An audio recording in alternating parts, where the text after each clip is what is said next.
어머니 죄송해요. 장모님이 갑자기. 뭐라고? 장모님이 오셨다고? 네, 어제 저녁에 갑자기 연락도 없이 오셔서. 어머니, 저도 어떻게 해야 할지. 뭐가 어떻게야? 장모님이 오시면 부모는 버려도 되는 거야? 장모님이 갑자기 오셔서 지영이가 전날 밤부터 준비한다고. 그럼 내 마누라는 음식 준비할 시간은 있고 우리한테 전화 한 통 할 시간은 없었다는 거니? 죄송합니다. 제가 실수했어요. 실수? 이게 실수로 넘어갈 일이야? 우리가 얼마나 기다렸는지 알아? 영하 15도에서 진순이까지 데리고. 정말 죄송해요, 어머니. 다음에 꼭. 다음은 무슨 다음? 이제 다시는 연락하지 마. 너희 장모님이나 잘 모시고 살아라. 사연을 듣고 난 후 각자의 의견을 댓글로 남겨주시기 바랍니다. 사소한 댓글이라도 사연자분에게 큰 힘이 될 수 있습니다. 각색될 수 있고 사연자분의 입장에서 구성될 수 있습니다. 1970년대 후반의 대한민국은 급격한 산업화와 함께 교육열이 폭발적으로 치솟던 시기였습니다. 대학 진학은 곧 인생의 성공을 보장하는 황금 티켓과도 같았고, 많은 부모들은 자녀들의 대학 교육을 위해 온갖 희생을 마다하지 않았습니다. 이런 시대적 배경 속에서 육상이 여사는 지역 명문여고에서 늘 상위권 성적을 유지하던 모범생이었고, 선생님들은 그녀의 명문대 진학을 점치고 있었습니다. 그녀의 뛰어난 학업 성적은 가난한 집안의 자랑이었고, 부모님은 딸의 눈부신 미래를 기대하며 힘든 생활을 견뎌내고 있었습니다. 하지만 운명은 그녀에게 가혹했습니다. 고3 겨울, 아버지의 갑작스러운 사고 소식은 그녀의 모든 꿈을 한순간에 무너뜨렸습니다. 공장에서 일하시던 아버지는 기계 오작동으로 인한 사고로 그녀의 곁을 영원히 떠나셨고, 남겨진 가족들은 하루아침에 생계를 걱정해야 하는 상황에 처했습니다. 장이야, 미안하다 엄마가. 정말 미안해. 내가 얼마나 공부하고 싶어 했는지, 의사가 되고 싶어 했는지 다 알아. 하지만 엄마, 제가 알아서 할게요. 걱정하지 마세요. 어머니의 눈물 섞인 사과를 들으며 그녀는 차마 고개를 들 수 없었습니다. 가장의 빈자리는 곧 생활고로 이어졌고, 중학생, 초등학생인 동생들의 학비와 생계를 책임져야 했습니다. 그녀는 자신의 꿈을 접어두고 취업 전선에 뛰어들어야 했습니다. 담임 선생님을 찾아갔을 때의 기억은 아직도 선명했습니다. 선생님, 제가 대학은 못 가기로 했어요. 장이야, 그래도 내가 너같이 공부 잘하는 학생이 어떻게 선생님이 다른 방법을 알아볼게. 선생님, 감사합니다. 하지만 제 선택이에요. 동생들도 있고, 이제 제가 가장이에요. 우수한 학생이 대학 진학을 포기한다는 것은 당시로서는 충격적인 일이었습니다. 선생님들은 장학금을 알아보고 여러 가지 방안을 제시했지만 그녀는 묵묵히 자신의 선택을 밀고 나갔습니다. 취업 준비를 하면서도 그녀는 포기하지 않았습니다. 밤늦게까지 독학으로 영어와 회계를 공부했고, 낮에는 열심히 타자 연습을 했습니다. 도서관에서 빌린 참고서로 실무 지식을 쌓았고, 취업 정보를 얻기 위해 발로 뛰어다녔습니다. 그녀의 노력은 곧 결실을 맺어 대기업 격리부서에 취직할 수 있었습니다. 육상이 씨, 자격증도 많고 성적도 좋으셨네요. 격리부 신입으로는 과분한 인재인데. 인사 담당자의 말에 그녀는 담담히 답했습니다. 열심히 하겠습니다. 기회를 주셔서 감사합니다. 비록 대학 진학의 꿈은 이루지 못했지만 그녀는 자신만의 방식으로 새로운 길을 개척해 나갔습니다. 퇴근 후에도 그녀는 배움에 대한 갈증을 채우기 위해 독서실을 다녔습니다. 주말이면 도서관에서 의학 서적을 찾아 읽었고, 때로는 혼자서 울기도 했습니다. 자신이 의사가 되어 환자들을 치료하는 모습을 상상하며 한숨을 쉴 때도 있었습니다. 직장에서 그녀의 성실함과 꾸준한 자기 개발은 곧 인정받기 시작했습니다. 입사 2년 만에 주임으로 승진했고 부서의 핵심 인재로 자리 잡았습니다. 동료들은 그녀의 열정에 감탄했습니다. 상희 씨, 정말 대단해요. 어떻게 이렇게 열심히 사나요? 퇴근하고도 공부하고. 아니에요. 당연히 해야 할 일을 하는 거죠. 그녀의 겸손한 답변 뒤에는 이루지 못한 꿈에 대한 아쉬움과 그것을 딛고 일어선 자부심이 공존하고 있었습니다. 좌절된 대학의 꿈은 오히려 그녀를 더 강하게 만들었고 그 과정에서 얻은 강인한 정신력은 이후 그녀의 인생의 큰 밑거름이 되었습니다. 시간이 흘러 그녀는 자신의 자녀들에게 교육의 중요성을 강조하게 되었습니다. 자신이 누리지 못했던 교육의 기회를 자녀들에게는 반드시 제공하겠다는 결심을 하게 되었고, 이는 그녀의 삶의 큰 원동력이 되었습니다. 그녀의 좌절된 꿈은 결코 헛된 것이 아니었습니다. 그것은 다음 세대에게 더 나은 기회를 제공하고자 하는 강한 의지로 승화되었고, 그녀의 삶을 더욱 값진 것으로 만들었습니다. 직장 생활이 5년째 접어들 무렵, 그녀의 인생에 새로운 전환점이 찾아왔습니다. 회사 업무차 방문한 거래처에서 그녀는 현재의 남편인 김민석 씨를 처음 만나게 되었습니다. 당시 건설회사 재무팀장이었던 그는 성실하고 진중한 모습으로 그녀의 마음을 사로잡았습니다. 육상희 씨, 퇴근하고 잠시 시간 괜찮으세요? 업무 얘기 좀 더 하고 싶은데. 네, 괜찮습니다. 처음에는 순수하게 업무적인 만남으로 시작했지만 차츰 그들의 관계는 깊어져 갔습니다. 그녀의 강인하면서도 따뜻한 성품에 매료된 김민석 씨는 자연스럽게 마음을 열게 되었습니다. 상희 씨, 우리 이제 업무 얘기 말고 개인적인 얘기도 해도 될까요? 그래요. 좋아요. 서로를 알아가는 과정에서 그녀는 김민석이 자신과 비슷한 가정 환경에서 자랐다는 것을 알게 되었습니다. 그 역시 어려운 집안 형편 때문에 원하던 대학에 가지 못했지만 끊임없는 노력으로 현재의 자리까지 올라온 사람이었습니다. 나도 대학 못 갔어. 하지만 지금은 그게 내 인생의 원동력이 됐지. 당신처럼. 그래서 더 마음이 가나 봐요. 1년간의 연애 끝에 그들은 결혼을 결심했습니다.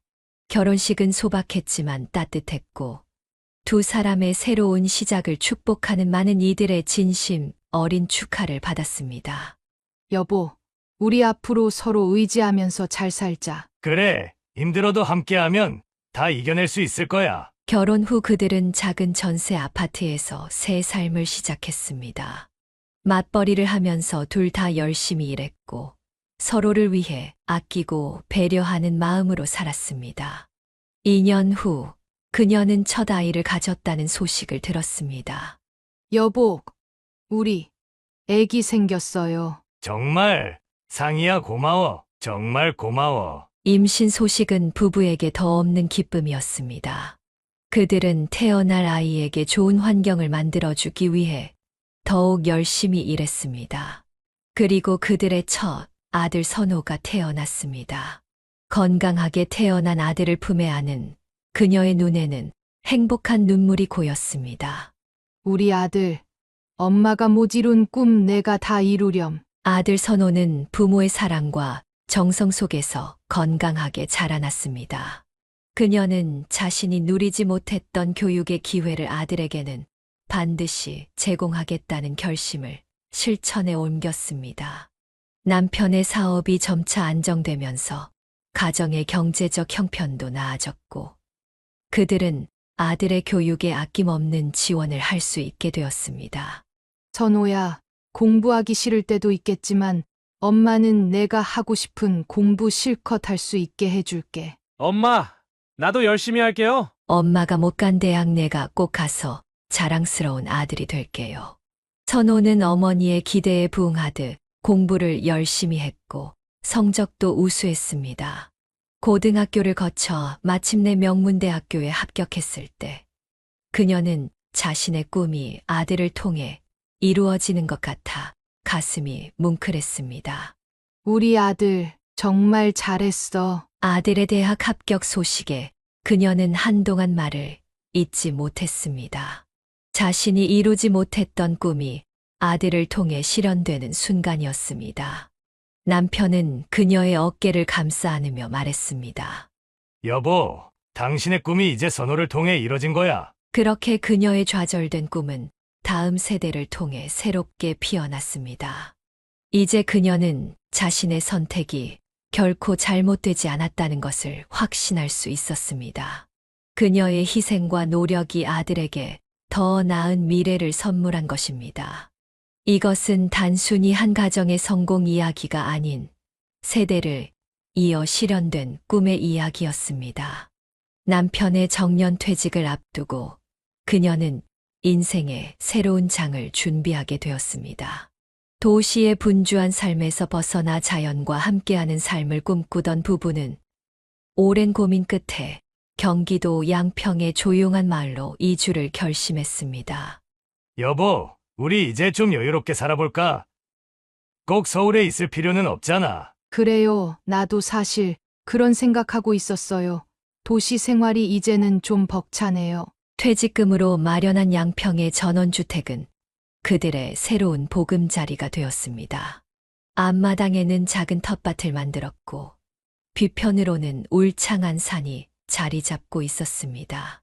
서울 생활과는 전혀 다른 환경이었지만 그들은 오히려 이런 변화를 반겼습니다. 여보, 우리도 이제 농사꾼이 됐네. 그러게, 상추랑 고추는 잘 크는 것 같은데 토마토는 왜 이렇게 시들시들하지? 도시에서는 경험할 수 없었던 농사일이 새로운 즐거움이 되었습니다. 처음에는 서툴렀지만 이웃들의 도움으로 차츰 재배 요령을 터득해갔습니다. 텃밭에서 직접 기른 채소로 식사를 하는 재미에 푹 빠졌고 수확한 작물을 이웃과 나누는 기쁨도 알게 되었습니다. 창희 씨네 고추가 참 맛있어. 비결이 뭐예요? 아이고, 제가 뭐려. 옆집 할머니가 가르쳐 주신 대로 했을 뿐인데. 주말이면 의사가 된 아들 선호가 찾아왔습니다. 병원 일로 바쁜 와중에도 부모님을 찾아오는 것을 잊지 않았고, 그럴 때마다 그녀는 아들이 자랑스러웠습니다. 엄마, 여기 이사 오신 게 정말 잘하신 것 같아요. 얼굴이 훨씬 좋아지셨어요. 그래. 엄마는 우리 아들 얼굴 보는 게 제일 좋아. 제가 더 자주 와야 하는데 죄송해요. 바쁜 거 엄마가 다 알지. 모든 일에 최선을 다하는 내 모습이 엄마는 더 기쁘단다. 퇴직 후의 삶이 단조로울 것이라는 걱정은 기우에 불과했습니다. 그녀는 마을 주민들과 함께하는 활동에도 적극적으로 참여했습니다. 마을 도서관에서 아이들에게 책을 읽어주는 봉사활동을 하기도 하고 부녀회 활동을 통해 마을 축제를 준비하는 일도 거들었습니다. 유 여사님, 우리 마을에 오셔서 정말 좋아요. 젊으신데도 마을 일에 이렇게 열심히 참여하시고. 제가 더 감사하죠. 이렇게 좋은 이웃들과 함께 살 수 있어서 행복해요. 도시의 삶이 그리워질 때도 있었지만 그녀는 이 조용한 마을에서의 생활이 더없이 행복했습니다. 매일 아침 새소리에 눈을 뜨고 저녁이면 반딧불이 반짝이는 정원에서 남편과 차 한 잔을 나누는 소소한 일상이 소중했습니다. 여보, 우리 여기 와서 사는 게 천국 같지 않아요? 그러게, 진짜 이렇게 살 걸 그랬나 봐. 이제 선호도 장가 보내고 손주도 보면 더 좋겠다. 그러게요. 우리 아들 아직 일하느라 연애할 시간도 없나 봐요. 이제 그들의 하루는 더 이상 시계 바늘에 쫓기지 않았습니다. 새벽녘 텃밭을 돌보고 오후에는 동네 주민들과 담소를 나누며 저녁이면 아들과 통화하는 것이 일과가 되었습니다. 바쁜 도시 생활에서는 미처 발견하지 못했던 삶의 여유와 기쁨을 발견하게 된 것입니다. 계절이 바뀔 때마다 마을의 풍경도 달라졌고 그 변화를 지켜보는 것만으로도 그들은 행복했습니다.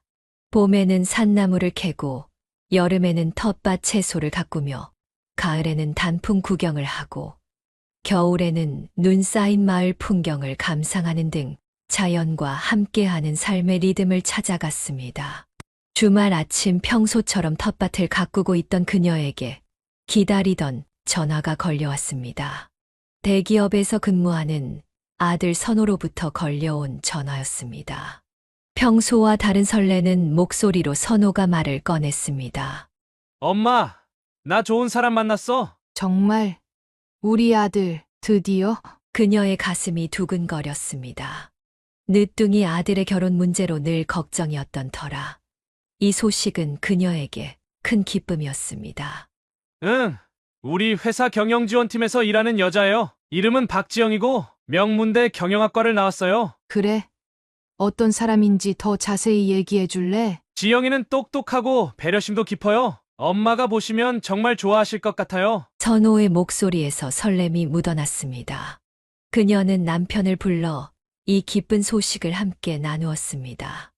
여보, 선호가 결혼할 사람을 만났대요. 정말 우리 아들 드디어 제대로 된 인연을 만났나 보네. 일주일 후 그들은 예비 며느리 지영을 처음 만났습니다.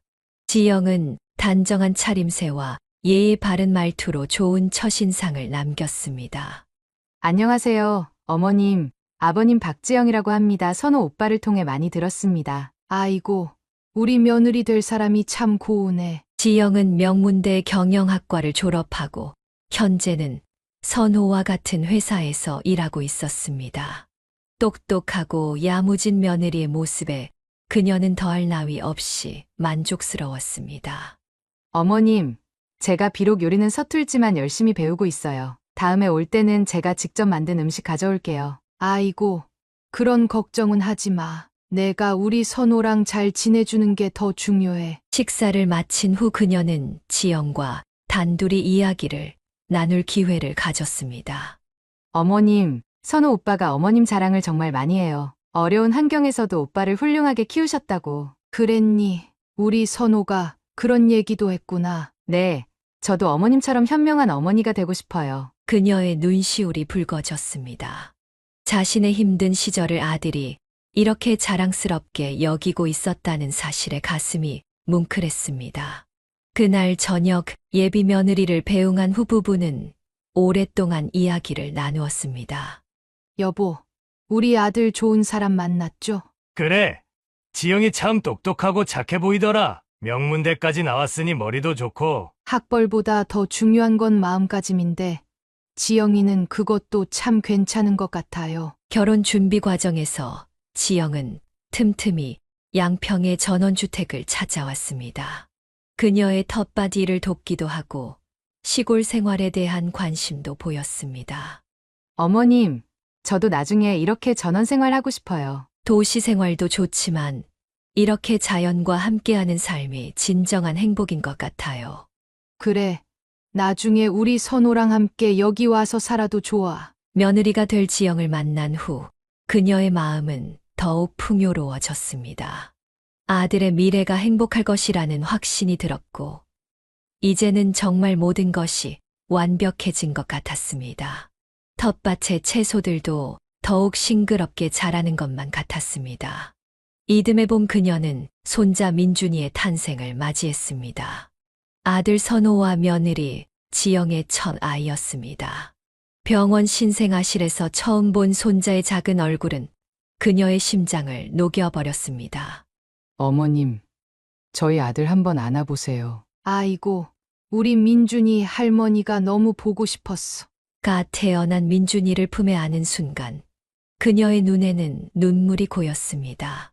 작고 여린 생명체가 자신의 팔에 안겨 있는 것이 믿기지 않았습니다.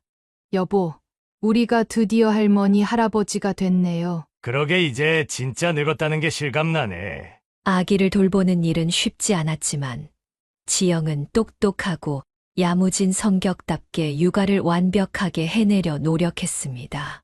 그녀는 주말마다 서울에 올라가 며느리를 도왔습니다.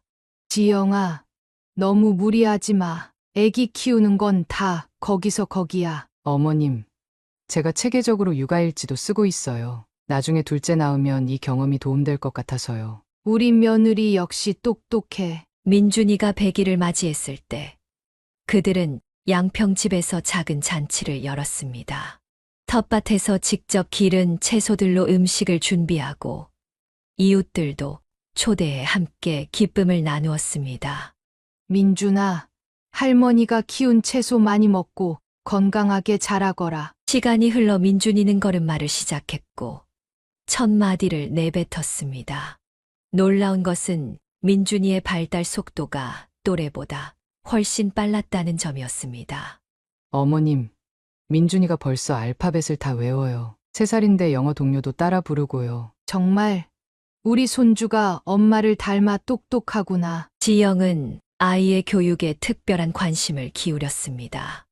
영어 유치원은 물론 주말에는 특별한 영재 프로그램도 수강하게 했습니다.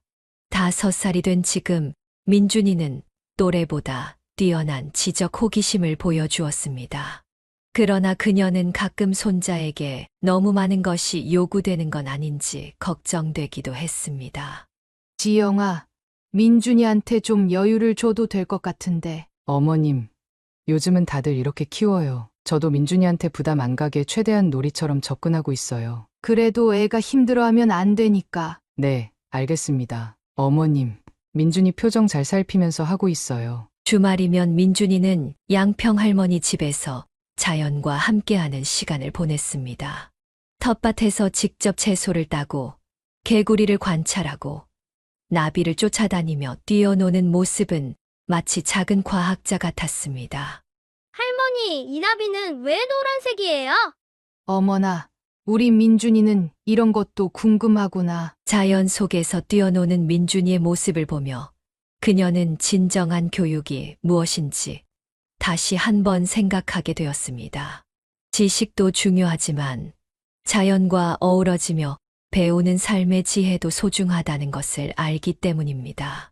선호야, 민준이가 책에서 배우는 것도 중요하지만 이렇게 자연에서 놀면서 배우는 것도 정말 중요해. 네. 엄마, 저희도 그래서 주말마다 이렇게 오는 거예요. 도시에선 못 보는 걸 여기서 많이 보고 배우잖아요. 그녀는 손자를 바라보며 자신의 젊은 시절을 떠올렸습니다. 자신은 비록 대학에 가지 못했지만 아들을 훌륭하게 키워냈고 이제 그 아들은 더 뛰어난 아이를 키우고 있었습니다. 세대를 거듭할수록 더 나은 교육과 환경이 주어지는 것을 보며 가슴 뿌듯했습니다. 할머니, 내일도 여기서 자고 싶어요. 그래, 우리 민준이 할머니가 맛있는 거 더 해줄게. 이렇게 손자와 함께하는 시간들이 쌓여갈수록 그녀는 더 없는 행복을 느꼈습니다. 비록 자신의 꿈은 이루지 못했지만 아들과 손자를 통해 더 큰 꿈이 이루어지고 있음을 실감했기 때문입니다. 며느리의 완강한 태도에 그녀의 마음은 더욱 무거워졌습니다.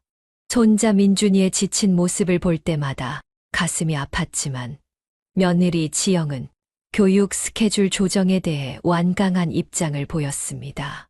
어머님, 저도 어머님 말씀이 이해는 가요. 하지만 이 시기를 놓치면 절대 안 됩니다. 지영아, 그래도 민준이가 저렇게 힘들어하는데. 어머님, 요즘은 5살이 중요한 시기래요. 6살부터는 더 빡빡해진다고 하더라고요. 대화는 평행선을 달렸습니다.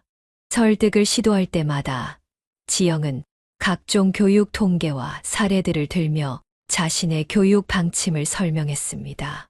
엄마, 저도 지영이 말이 맞는 것 같아요. 선호마저 아내의 편을 들자 그녀는 더욱 답답해졌습니다. 주말 아침 양평 집에 온 민준이는 피곤해 지친 얼굴로 태블릿을 들여다보고 있었습니다. 할머니, 나 영어 단어 외우고 놀아야 해요. 엄마가 시험 본다고 했어요. 민준아, 잠깐만이라도 쉬었다가 하면 안 될까? 안 돼요. 엄마가 화내실 거예요. 그녀는 며느리에게 다시 한번 이야기를 꺼냈습니다. 지영아, 제발 주말만이라도. 어머님, 죄송하지만 이건 민준이를 위한 거예요. 저는 제 아이의 미래를 위해 최선을 다하고 있을 뿐이에요. 그래도 이건 너무하잖아. 5살 배기가 무슨 죄야? 어머님도 선우 오빠 어릴 때 공부시키고 싶으셨잖아요. 전 그저 민준이에게 그런 기회를 주는 것뿐이에요. 지영의 단호한 말투에 그녀는 할 말을 잃었습니다. 결국 그녀는 손자의 일정에 더 이상 개입하지 않기로 했습니다. 대신 주말에 올 때만큼은 최대한 아이에게 즐거운 시간을 만들어주려 노력했습니다. 민준아, 할머니랑 텃밭에서 딸기 따자. 엄마한테 혼나지 않을까요? 괜찮아. 할머니가 책임질게. 그렇게 그녀는 손자에게 잠시나마 쉴 틈을 만들어주려 했습니다.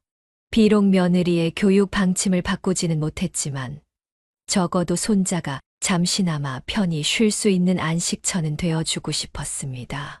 지영아, 내 마음은 이해해. 하지만 민준이가 행복했으면 좋겠구나. 어머님, 민준이는 잘 자라고 있어요. 걱정하지 마세요. 대화는 여전히 평행선을 달렸지만 그녀는 포기하지 않았습니다. 언젠가는 며느리도 아이의 행복이 성공보다 중요하다는 것을 깨닫기를 바라며 그녀는 묵묵히 손자를 지켜보기로 했습니다. 겨울날 매서운 칼바람이 양평의 전원주택을 휘감고 있었습니다. 그녀는 아침 일찍부터 부엌에서 손자가 좋아하는 호박죽을 끓이고 있었습니다.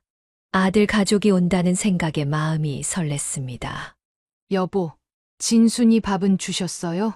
그럼 아까 줬지. 오늘 민준이 온다고 하니까 꼬리를 막 흔들더라고. 진순이는 3년 전부터 그들과 함께 지내는 진돗개였습니다. 처음에는 마당을 지키라고 데려온 강아지였지만 이제는 가족 같은 존재가 되었습니다.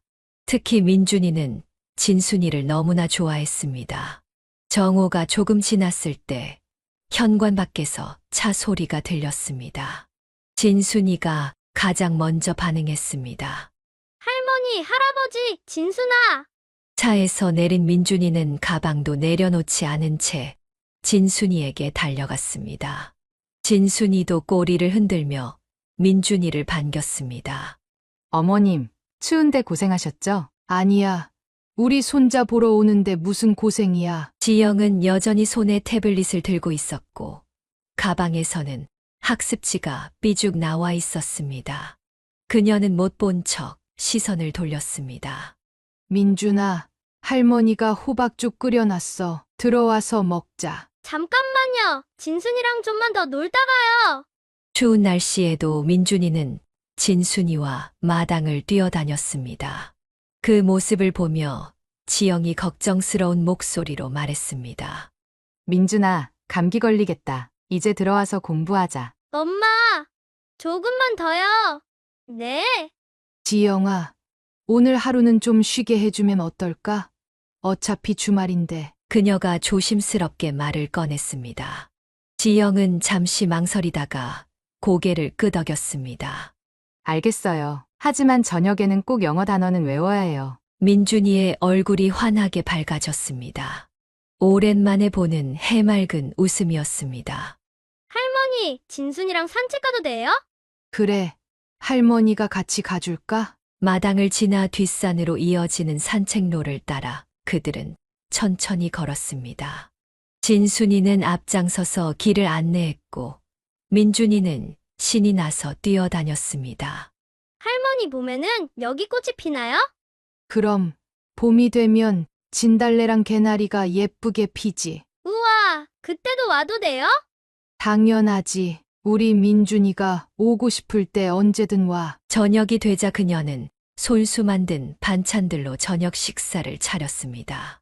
텃밭에서 직접 기른 무로 담근 깍두기, 된장찌개, 그리고 민준이가 좋아하는 동그랑땡까지.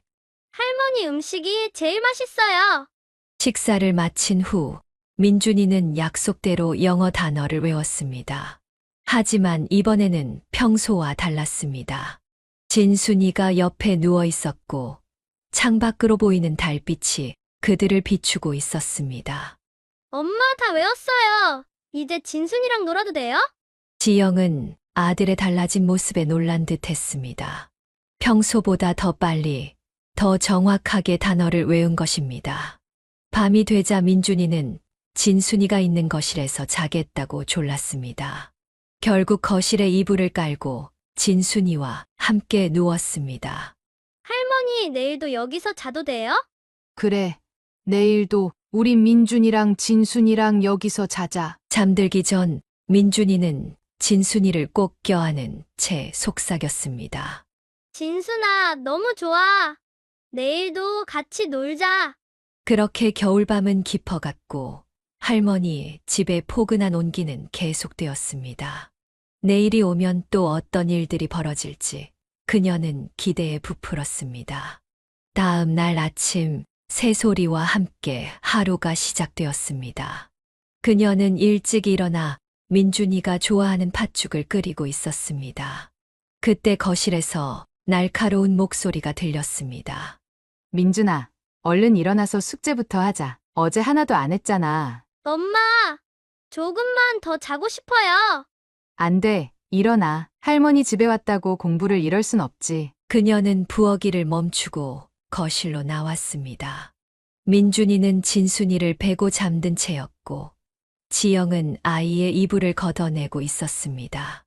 지영아, 애가 피곤해하는데 좀 더 재워줘. 어머님, 죄송하지만 이건 제 아이를 키우는 방식이에요. 어제도 공부를 못했는데 오늘까지 이러면 안 되죠. 하필 주말에 이렇게까지 해야 하니? 요즘은 주말이 더 중요해요. 평일에는 시간이 없어서 제대로 못하잖아요. 민준이가 겨우 눈을 비비며 일어났습니다. 진순이도 함께 일어나 민준이 곁을 지켰습니다. 할머니, 진순이랑 좀만 더 있고 싶어요. 민준아, 그만. 얼른 씻고 와서 중국어 단어부터 외우자. 그녀는 더는 참을 수 없었습니다. 지영아, 애한테 너무하는 거 아니니? 여긴 휴식을 위해 온 거잖아. 어머님, 제가 아이 교육은 알아서 할게요. 어머님은 그냥 보고만 계세요. 뭐라고? 내가 보고만 있으라고? 내 손자가 이렇게 힘들어하는데 어머님도 선우 오빠 키우실 때 열심히 가르치고 싶으셨잖아요. 그때는 형편이 안 돼서 못하신 거고, 전 민준이한테 그런 한이 남지 않게 할 거예요. 그래서 이렇게 아이를 괴롭히는 게 맞다고 생각하는 거니? 괴롭히는 게 아니라 미래를 준비하는 거예요. 어머님은 옛날 생각만 하시면서. 뭐? 옛날 생각. 두 사람의 언쟁이 점점 격해지자 민준이가 울음을 터뜨렸습니다. 나 공부하기 싫어. 진순이랑 놀고 싶어. 민준아, 여보, 무슨 일이에요? 부엌에서 일하던 남편이 달려왔습니다. 당신도 좀 말려보세요.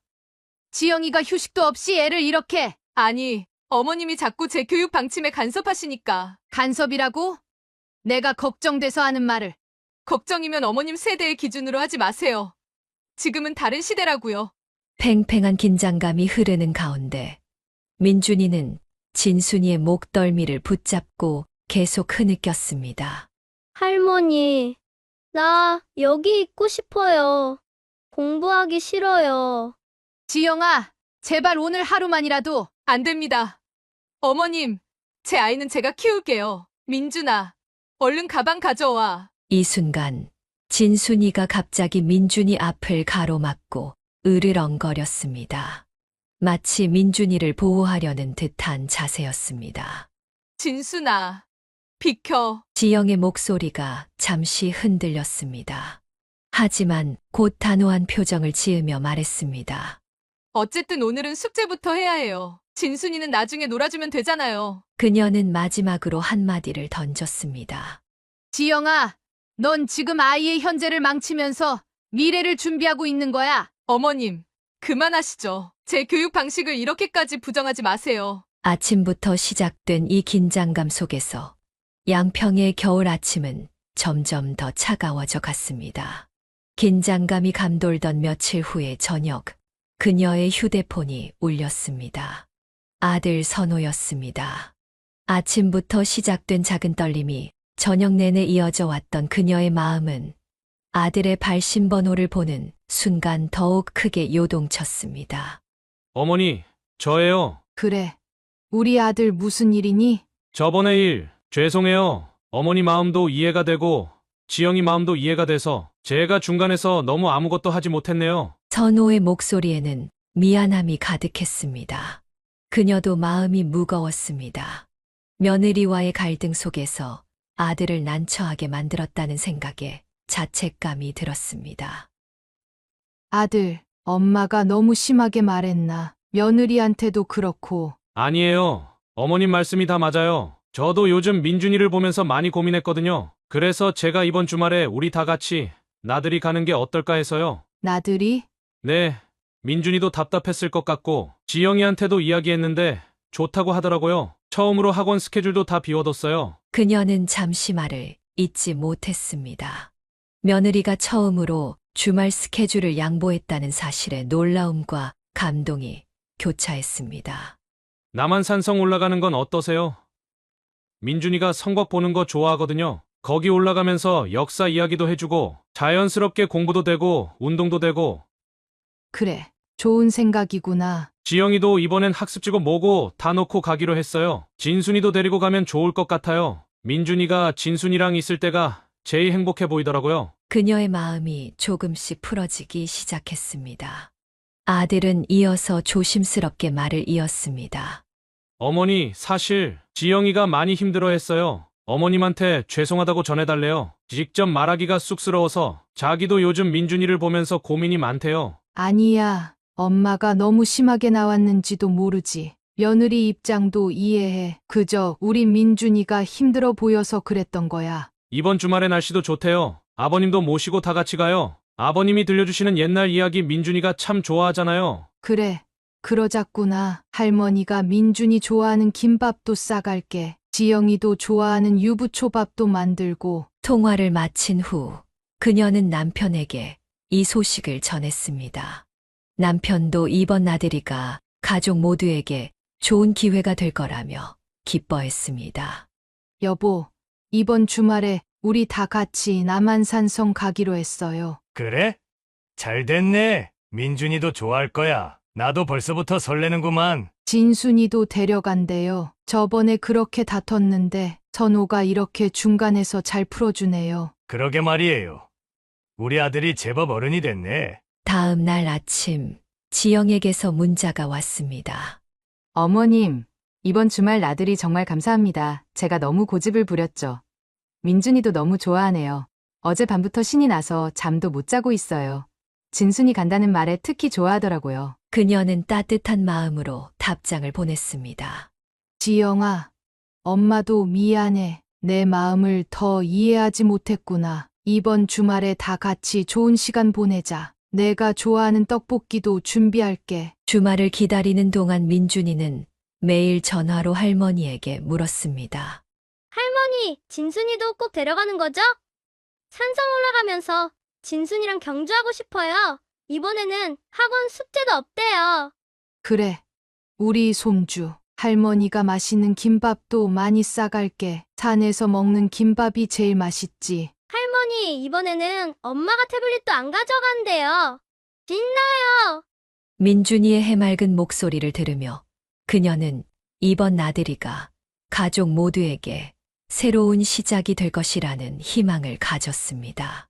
며느리의 마음도 조금씩 열리고 있다는 것을 느낄 수 있었고, 무엇보다 민준이의 밝아진 목소리에서 희망을 발견했습니다.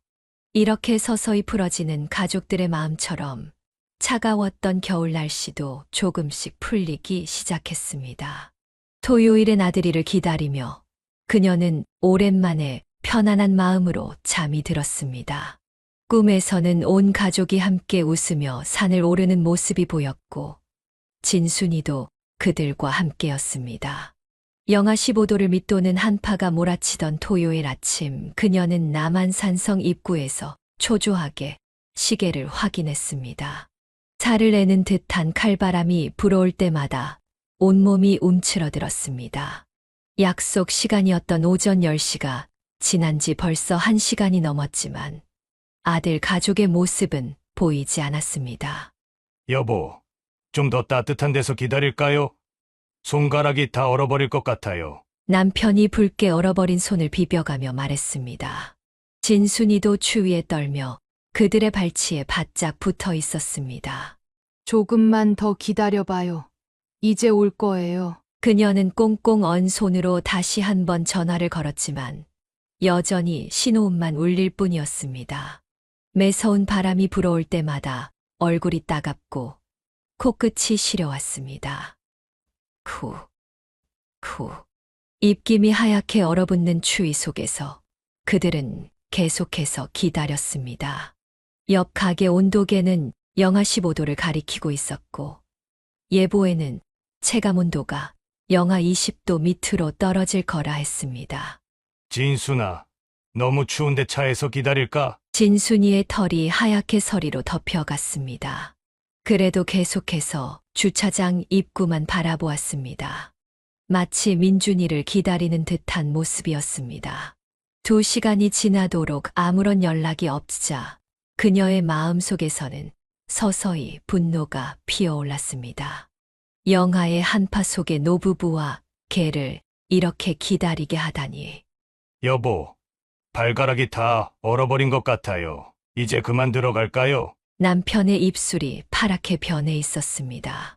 귀가 따갑도록 아팠고 손끝은 이미 감각이 없어진 지 오래였습니다. 조금만 더 기다려봐요. 하지만 그녀의 희망적인 말과는 달리 마음속에서는 이미 서운함과 분노가 가득 차올랐습니다. 휴대폰 화면을 켤 때마다 부재중 전화만 늘어갔습니다. 주위에 휴대폰 배터리마저 방전되어 가고 있었습니다. 눈발이 더욱 거세지기 시작했고 칼바람은 점점 더 매서워졌습니다. 진순이의 털에 눈이 쌓여갔고 그들의 옷도 하얗게 변해갔습니다. 진순아, 우리 그만 집에 가자. 진순이가 그녀의 발치에서 슬프게 울었습니다. 눈보라가 휘몰아칠 때마다 그들의 어깨를 때렸고 얼굴이 따끔거렸습니다. 결국 그들은 허탕을 치고 돌아가야 했습니다. 집으로 돌아오는 차 안에서도 한동안 몸이 덜덜 떨렸습니다. 차 히터를 켜도 좀처럼 몸이 따뜻해지지 않았습니다. 집에 도착해서도 한기는 쉽게 가시지 않았습니다. 그녀는 떨리는 손으로 계속해서 전화를 기다렸지만 아들의 전화는 오지 않았고 단지 짧은 문자 메시지 하나만 왔을 뿐이었습니다. 어머니, 죄송합니다. 급한 일이 생겼어요. 그녀는 얼어붙은 손으로 휴대폰을 꽉 쥐었다가 멀리 던져버렸습니다. 진순이가 덜덜 떨며 그녀의 무릎에 머리를 기대었습니다. 창밖으로 눈보라가 휘몰아치는 것을 보며 그녀는 아들에 대한 서운함이 가슴 속에서 더욱 커져가는 것을 느꼈습니다. 그날 밤 양평의 칼바람은 계속해서 불어댔고 그녀의 마음 속에도 차가운 서린이 쌓여만 갔습니다. 한파가 몰아치던 그날 저녁, 그녀는 전화벨 소리에 잠에서 깼습니다. 아들 선호였습니다. 어머니 죄송해요. 장모님이 갑자기. 뭐라고? 장모님이 오셨다고? 네, 어제 저녁에 갑자기 연락도 없이 오셔서. 그녀의 손이 부들부들 떨렸습니다. 2시간이나 혹한 속에서 기다리게 하고 이제야 이런 변명을 한다니. 선호야, 내가 정말 우리 아들이 맞니? 어제 저녁에 연락받았으면 우리한테 먼저 알렸어야 하는 거 아니야? 어머니, 저도 어떻게 해야 할지. 뭐가 어떻게야? 장모님이 오시면 부모는 버려도 되는 거야? 목소리가 점점 커졌습니다. 진순이가 놀라 그녀의 발치에서 움찔했습니다. 장모님이 갑자기 오셔서 지영이가 전날 밤부터 준비한다고. 그럼 내 마누라는 음식 준비할 시간은 있고 우리한테 전화 한 통 할 시간은 없었다는 거니? 죄송합니다. 제가 실수했어요. 실수? 이게 실수로 넘어갈 일이야? 우리가 얼마나 기다렸는지 알아? 영하 15도에서 진순이까지 데리고. 그녀의 목소리가 떨려왔습니다. 정말 죄송해요, 어머니. 다음에 꼭. 다음은 무슨 다음? 이제 다시는 연락하지 마. 너희 장모님이나 잘 모시고 살아라. 전화를 끊고 나서야 그녀는 참았던 눈물을 터뜨렸습니다. 진순이가 그녀의 무릎에 머리를 기대며 낑낑거렸습니다. 잠시 후 지영에게서 문자가 왔습니다. 어머님, 죄송합니다. 제 어머님이 갑자기 오셔서 저희도 당황했어요. 민준이도 많이 속상해하네요. 그녀는 문자를 읽자마자 삭제해버렸습니다. 민준이가 속상해한다고 그들이 얼마나 속이 상했는지는 모르는 걸까요? 밤이 깊어가는데도 잠은 오지 않았습니다. 창밖으로 눈보라가 휘몰아치는 소리가 그녀의 마음을 더욱 시리게 만들었습니다. 진순아, 너도 민준이 보고 싶지? 진순이가 슬픈 눈으로 그녀를 바라보았습니다. 새벽녘 또다시 문자가 왔습니다. 어머님, 장모님께서도 많이 죄송해하세요. 다음에 꼭 찾아뵙고 사과드리겠습니다. 그녀는 비웃음이 나왔습니다. 장모님은 죄송해 하신다고. 그런데 왜 직접 전화 한 통 없는 걸까요? 아들은 이제 장모님 말 한마디에 친부모와의 약속도 저버리는 사람이 되어버린 걸까요?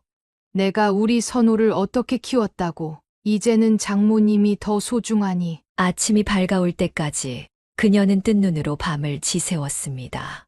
마당에 쌓인 눈이 아침 햇살에 반짝였지만 그녀의 마음속 서림은 좀처럼 녹지 않았습니다. 선호에게서 걸려오는 전화도 지영이 보내는 문자도 더 이상 받지 않기로 했습니다. 그들의 변명이, 사과가 이제는 의미가 없어 보였습니다. 단 한 번의 성의 없는 사과로 이 배신감이 치유될 것 같지 않았기 때문입니다. 진순아, 이제 우리끼리만 살자. 다시는 저런 약속 같은 건 잡지 말자. 진순이가 그녀의 발치에 웅크리고 누워 작은 신음을 냈습니다. 마치 그녀의 마음을 이해한다는 듯이 말입니다. 그렇게 하루가 저물어갔고 차가운 겨울바람은 계속해서 그녀의 마음을 후벼 팠습니다. 이제 그녀에게는 진순이와 보내는 시간만이 위안이 되었습니다. 아내에게서 모든 이야기를 들은 남편의 얼굴이 점점 일그러졌습니다. 40년을 넘게 온화한 성격을 유지해왔던 남편이었지만 이번만큼은 달랐습니다. 여보, 전화기 좀 주세요. 당신 설마. 이제는 내가 나서야겠소. 도대체 얼마나 버릇없이 굴길래? 떨리는 손으로 전화를 든 남편은 아들의 번호를 눌렀습니다. 몇 번의 신호음이 울린 후 선호가 전화를 받았습니다. 아버지, 너 지금 당장 집으로 와라. 네? 아버지, 지금은 장모님이. 장모님이 뭐가 그리 중요해서 친부모는 이 추위에 2시간이나 세워두고. 처음 듣는 아버지의 격양된 목소리에 선호가 당황한 듯 했습니다. 너 그동안 내가 너한테 얼마나 지원했는지 알기나 하니? 내 집 대출금 이자만 해도 매달 150만 원씩 내가 대주고 있잖아. 아버지, 그게. 조용히 해. 내 말 끝날 때까지 듣기나 해. 너희 차도 내가 사줬고 민준이 영어 유치원비도 내가 매달 보태주고 있는데 이제는 장모님 앞에서는 꼬리 살살 치면서 친부모는 무시해도 된다 이거지? 수화기 너머로 선호의 숨소리만 들렸습니다. 이제부터 너한테 가는 돈 한 푼도 없다. 내 집 대출금도 알아서 해결해. 장모님한테 가서 도움 받아보던가. 아버지, 제발 그러지 마세요. 대출금을 너 그동안 우리가 얼마나 도와줬는지 장모님한테 말씀드려봤니?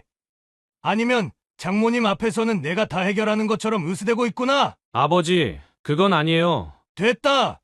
이제 와서 변명하지 마라. 너희 집 등기부등본에 내 이름이 올라가 있는 것도 창피하다. 내일 당장 법무사 사무실 가서 내 앞으로 바꿔. 아버지, 제발요. 저희가 잘못했습니다. 잘못은 무슨. 너는 이미 우리 아들이 아니야. 장모님 아들이나 잘하고 살아라. 전화를 끄는 남편의 손이 부들부들 떨리고 있었습니다. 그녀는 처음 보는 남편의 모습의 말을 잊지 못했습니다. 여보, 당신도 말리지 마시오. 이번만큼은 가만두지 않겠소. 잠시 후 선호에게서 문자가 왔습니다. 아버지, 정말 죄송합니다. 제발 한 번만 용서해 주세요. 지영이도 많이 반성하고 있습니다. 하지만 남편은 문자를 보자마자 삭제해버렸습니다. 그리고는 은행 앱을 열어 자동이체 해지를 시작했습니다. 여보, 잠시 진정하시고. 이번엔 안 됩니다. 당신도 얼마나 서운하고 속상했습니까? 이제는 확실히 가르쳐줘야 해요. 지영에게서도 문자가 왔습니다. 아버님, 정말 죄송합니다. 제 불찰이었습니다. 제발 한 번만 용서해 주세요. 이제 와서 당신 봤지? 돈 끊는다니까 이제야 연락 오는 거 봤지? 남편은 그날 밤 내내 서재에 틀어박혀 있었습니다. 책상 위에는 그동안 아들 내외를 위해 해왔던 금전적 지원 내역들이 쭉 펼쳐져 있었습니다. 이렇게까지 해줬는데, 이렇게까지 했는데. 다음 날 아침 남편은 법무사 사무실에 전화를 걸었습니다. 네, 근저당권 말소 관련 상담하려고 하는데요. 그녀는 남편의 단호한 행동에 말리지 못했습니다. 남편의 분노가 당연하다고 생각했기 때문입니다. 1월의 매서운 겨울날, 아침부터 현관 밖에서 간절한 목소리가 들려왔습니다. 어머님, 아버님, 죄송합니다. 문 좀 열어주세요. 선호와 지영의 목소리였습니다. 하지만 그녀는 움직이지 않았습니다. 창문 틈으로 보이는 그들의 모습이 눈에 들어왔지만 문을 열어줄 마음은 없었습니다. 어머님, 저희가 정말 큰 잘못을 했어요. 한 번만 용서해 주세요. 지영의 목소리가 떨렸습니다. 손에는 과일 상자와 꽃다발을 들고 있었습니다. 아버님, 어머님, 제발요. 진순이가 현관 쪽으로 달려가려 했지만 그녀는 진순이를 꼭 붙잡았습니다. 진순아, 안 돼. 저 사람들은 이제 남이야. 어머님, 저희가 얼마나 잘못했는지 알아요. 제 어머님께서도 많이 책망하셨어요. 이제 와서 그게 무슨 소용이야. 그녀는 작은 목소리로 중얼거렸습니다. 아버님, 저희 대출금 제발 한 번만 더 기회를 주세요. 지금 저희 형편으로는 선호의 목소리가 점점 더 다급해졌습니다. 돈 때문에 온 거였구나. 남편이 쓰게 웃으며 말했습니다. 아닙니다. 정말 사과드리러 온 겁니다. 어머님, 아버님, 바깥에서는 계속해서 문을 두드리는 소리가 들렸습니다. 1시간이 지나고 2시간이 지났지만 그들은 돌아가지 않았습니다. 어머님, 저번처럼 하지 않을게요. 약속드릴게요. 그래. 또 장모님 오시면 우리 버리고. 그녀가 작게 중얼거렸습니다. 진순이가 그녀의 발치에서 낑낑거렸습니다. 아버님, 저 이제 정신 차렸습니다. 제발. 하지만 대답은 돌아오지 않았습니다. 창밖에는 눈이 조금씩 내리기 시작했고 그들의 어깨에도 하얀 눈이 쌓여갔습니다. 어머님, 민준이가 할머니가 보고 싶다고 많이 울었어요. 지영의 말에 그녀의 마음이 살짝 흔들렸습니다. 하지만 곧 그날의 기억이 떠올랐습니다. 영하의 추위 속에서 2시간을 기다린 그 참담했던 순간들. 이제 가거라. 너희들 다 필요 없다. 그녀가 마침내 입을 열었습니다. 어머님. 가라고. 너희들 때문에 얼마나 지치는 줄 알아? 어머님, 아버님 문 좀 열어주세요. 현관 밖에서 들리는 애원하는 목소리에 그녀는 냉정하게 중얼거렸습니다. 우리가 얼마나 기다렸는지 이제 너희가 느껴봐야지. 1시간이 지났을 때 지영의 기침 소리가 들리기 시작했습니다. 어머님, 제발요. 너무 추워서 못 견디겠어요. 그날 우리는 2시간을 꼬박 기다렸어. 아직 1시간이나 남았네. 1시간 30분이 지날 무렵 지영의 목소리가 달라지기 시작했습니다. 어머님, 이제 그만하세요. 우리가 잘못했다고 몇 번을 말씀드려야. 뭐라고? 저희가 잘못한 건 인정하지만 이렇게 보복하시는 건 너무하시잖아요. 지영의 목소리가 날카로워졌습니다. 보복. 내가 보복을 한다고? 너희가 우리를 어떻게 했는지 기억도 안 나? 그래서 저희가 사과하러 온 거잖아요. 이렇게까지 하셔야 하나요? 이렇게까지는 무슨. 너희는 아예 연락도 없이. 연락 못 드린 게 잘못이죠.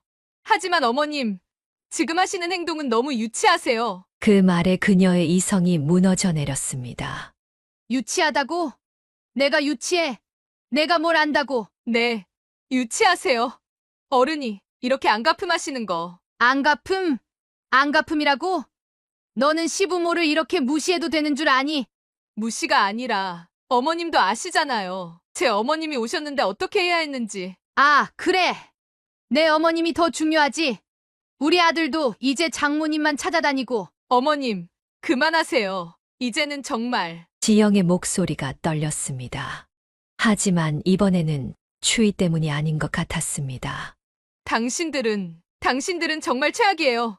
이렇게 몇 시간을 추위에 세워두시고 이게 시부모가 할 짓인가요? 너희는 자식이 할 짓을 한 거야? 그래서 이렇게 복수하시겠다는 거예요? 어머님, 전 정말 실망했어요. 이런 분이실 줄은 몰랐어요. 실망? 내가 나한테 실망했다고? 너야말로. 여보, 우리 그만 가요. 이제 더는 못 참겠어요. 지영이 선호의 팔을 잡아 끌었습니다. 그래, 가봐. 장모님 집으로 가. 거기가 더 좋을 테니. 네, 가겠습니다. 이제 다시는 안 올게요. 어머님이 이런 분이신 줄은 정말 몰랐어요. 뭐? 이런 분이라니. 너야말로. 저희가 잘못했다고 빌고 또 빌었잖아요. 근데 이렇게 악랄하게 굴으시다니. 악랄하다고? 내가 감히. 여보, 가요. 이제 진짜 못 있겠어요. 어머님, 저희 다시는 안 올 테니 걱정 마세요. 분노로 가득 찬 지영의 목소리가 겨울바람을 뚫고 들려왔습니다. 악랄하다고? 내가 감히. 시어머니에게. 그녀는 부엌으로 향했습니다. 아침부터 끓여두었던 된장국이 아직도 뜨겁게 끓고 있었습니다. 이성적인 판단이 사라진 순간이었습니다. 어머님, 당신들이 이렇게 나오시니까 저희가. 지영의 날선 목소리가 그녀의 마지막 이성마저 무너뜨렸습니다. 그녀는 아직도 펄펄 끓는 된장국 냄비를 들고 현관문을 박차고 나갔습니다. 너희들이. 어머니, 그게 뭐예요? 선호가 놀란 목소리로 외쳤습니다. 이제는 내가 악랄한 게 뭔지 보여줄게. 그녀는 끓는 된장국을 아들 부부를 향해 힘껏 뿌렸습니다. 뜨거운 국물이 공중에서 하얀 연기를 일으키며 날았습니다. 지영의 비명이 울려 퍼졌습니다. 뜨거운 국물이 그들의 옷과 얼굴에 튀었고 순식간에 된장 냄새가 가득 퍼졌습니다. 어머님이 미쳤어요. 완전히 미치셨어. 그래. 내가 미쳤다. 너희 같은 자식들 때문에. 여보, 이게 무슨... 어머님. 선호가 지영의 어깨를 감쌌습니다. 지영의 얼굴이 붉게 달아올랐고 코트는 된장국 범벅이 되어 있었습니다. 이제 만족하셨어요? 이러고도 어머님이세요? 지영이 울부짖듯 소리쳤습니다. 너희가 날 이렇게 만든 거야. 이제 느껴봐. 우리가 얼마나 가슴이 뜨거웠는지. 당신 정말 최악이에요. 이제 정말 끝이에요. 지영이 소리치며 주저앉았습니다. 뜨거운 국물에 데인 자국이 그녀의 얼굴과 목덜미에 선명하게 남아 있었습니다. 여보, 병원부터 가야겠어. 그래. 가봐. 이제 다시는 오지 마. 이게 우리 집 마지막 된장국이다. 그녀는 냄비째 나머지 된장국을 땅바닥에 내던졌습니다. 뜨거운 국물이 눈 위에서 하얀 증기를 일으키며 녹아들었습니다. 어머님, 이제 정말 돌이킬 수 없는 선을 넘으셨어요. 선호의 목소리가 떨렸습니다. 넘었다고? 너희가 먼저 그 선을 넘은 거야. 우리가 잘못한 건 인정해요. 하지만 이건 폭행이에요. 폭행. 그래. 신고해. 경찰에 신고하라고. 그녀의 목소리가 히스테리컬하게 변했습니다. 진순이가 놀라 끙끙거리며 울었습니다. 여보, 정말 가요. 너무 뜨거워서 못 견디겠어요. 지영이 울면서 말했습니다. 그녀의 얼굴과 목의 화상, 자국이 점점 더 선명해져 갔습니다. 그래. 가. 둘 다 당장 내 눈앞에서 사라져. 어머님 이제 정말 끝이에요. 다시는 안 올 거예요. 선호가 지영을 부축해 일으켰습니다. 그들의 옷에서는 된장 냄새와 함께 증기가 피어올랐습니다. 당신들 같은 자식. 이제 없어도 돼. 그녀의 목소리가 떨렸습니다. 이제야 자신이 저지른 일의 심각성을 깨닫기 시작한 것 같았지만 이미 늦었습니다. 아들 부부는 비틀거리며 주차된 차를 향해 걸어갔습니다. 그들의 뒷모습을 보며 그녀는 주저앉아 버렸습니다. 진순이가 그녀의 곁으로 다가와 낑낑거렸습니다. 다 끝났네. 이제 정말 다 끝났어. 눈발이 거세게 휘몰아치는 가운데 차가 서서히 멀어져 갔습니다. 남겨진 된장국 자국과 발자국들이 하얀 눈으로 천천히 덮여갔습니다. 된장국 사건 이후 반년이 넘는 시간이 흘렀지만 그녀의 휴대폰에는 형식적인 문자만이 쌓여갔습니다. 어머님, 이번 주에도 찾아뵐까 합니다. 매주 같은 요일, 같은 시간에 오는 기계적인 문자. 진정성 없는 말들이 그녀의 마음을 더욱 아프게 했습니다. 지영이는 어떻게 지내니? 보고 싶은 마음에 한 번 물어봤지만 돌아온 답변은 차가웠습니다. 아직도 많이 화가 나 있어서요. 저도 어쩔 수가 없네요. 그렇게 또 한 달이 지났습니다. 선호는 혼자서 두어 번 찾아왔지만 그저 현관 앞에 서서 형식적인 인사만 하다 갔습니다. 어머님, 민준이가 할머니를 보고 싶어 해서요. 그런 말도 내가 시키는 거니? 그녀의 날카로운 말에 선호는 대답하지 못했습니다. 내 마누라는 아직도 나를 용서 못하겠다고? 그게 지영이가 됐다. 너희 둘 다 진심으로 화해할 생각이 없는 것 같구나. 매번 찾아올 때마다 지영의 얼굴에 남은 화상 자국 때문이라고만 하는 선호. 하지만 그녀는 알고 있었습니다. 그것은 핑계일 뿐이라는 것을. 어머님, 이번 주말에도 그만해라. 이런 식의 형식적인 사과는 필요 없다. 양평의 여름은 유난히도 무더웠습니다. 그녀는 마당에 물을 뿌리며 한숨을 내쉬었습니다. 진순이는 여전히 대문 앞에서 누군가를 기다리는 듯한 모습을 보였습니다. 지영이는 정말 한 번도 오고 싶다는 말을 안 하니? 선호의 침묵이 모든 것을 말해 주었습니다. 시간은 흘러갔지만 관계는 제자리였습니다. 형식적인 문자와 의미 없는 방문, 그리고 여전히 굳게 닫힌 며느리의 마음.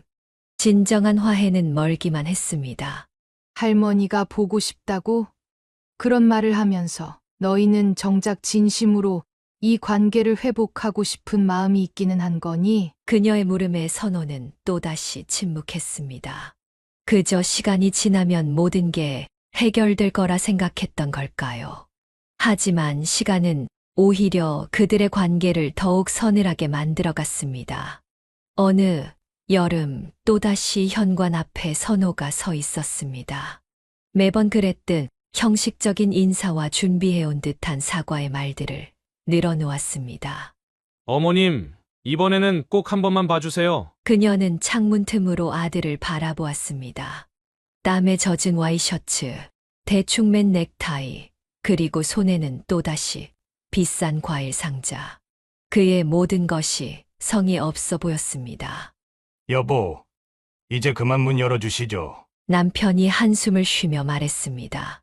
안 돼요. 저 아이 지금도 지영이 등 뒤에 숨어서 이러는 거예요. 자기 마누라 눈치 보느라. 어머님, 제발요. 선호야, 그녀가 마침내 입을 열었습니다. 네, 어머님. 내가 진정으로 사과하러 온 게 맞니? 네. 그럼요, 당연히. 그럼 지영이도 이 사과에 동의하고 있는 거니? 순간 선호의 얼굴이 굳었습니다. 그게 지영이는 아직 역시나 넌 아직도 양다리야. 어머니한테 잘 보이고 싶은 마음, 마누라 눈치 보는 마음, 그 어느 쪽도 진심이 아니구나. 어머님, 그건 아니에요. 전 정말로 며느리는 아직도 나를 용서할 생각이 없다며. 그런데 왜 너만 여기 와서 이러는 거니? 선호의 입에서는 더 이상 말이 나오지 않았습니다. 이제 그만 가거라. 더 이상 이런 식의 형식적인 방문은 사양이다. 어머님, 내가 진정으로 이 관계를 회복하고 싶다면 먼저 내 아내와 제대로 된 대화부터 해라. 그리고 너희 둘이 진정으로 화해할 마음이 생겼을 때 그때 다시 오너라. 남편도 일어섰습니다. 선호야, 이제 돌아가라. 내 어머니 말씀이 맞다. 아버님까지. 너는 아직도 어린애야. 어른이 되려면 멀었어. 그날 이후 선호의 발걸음은 뜸해졌습니다. 가끔 오는 문자에도 이제는 진심이 느껴지지 않았습니다. 민준이가 보고 싶어 해서요. 이번 주말에 잠시. 항상 같은 패턴, 같은 내용의 문자들. 그녀는 이제 그런 문자도 읽지 않기로 했습니다. 여보, 너무 심하게 하는 건 아닐까요? 아니요. 이게 맞아요. 저 아이가 진정한 뉘우침을 알기 전까지는. 마당에 진순이가 무언가를 느꼈는지 슬프게 울었습니다. 하지만 이제는 대문 앞을 서성이지도 않았습니다. 진순아, 너도 알았구나. 저 아이들의 진심 없는 마음을. 가을 바람이 불어오기 시작했고 그녀의 마음은 그 바람처럼 차갑게 식어갔습니다. 이제는 더 이상 기다리지 않기로 했습니다. 진정성 없는 사과보다는 차라리 이대로의 단절이 나았습니다. 겨울이 다시 찾아왔습니다. 1년 전 그날의 기억이 마치 어제 일처럼 선명했습니다.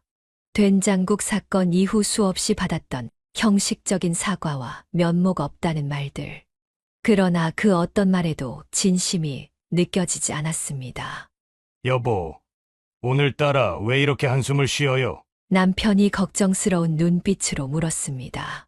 작년 이맘때가 생각나서요. 창밖으로 눈이 조금씩 내리기 시작했습니다.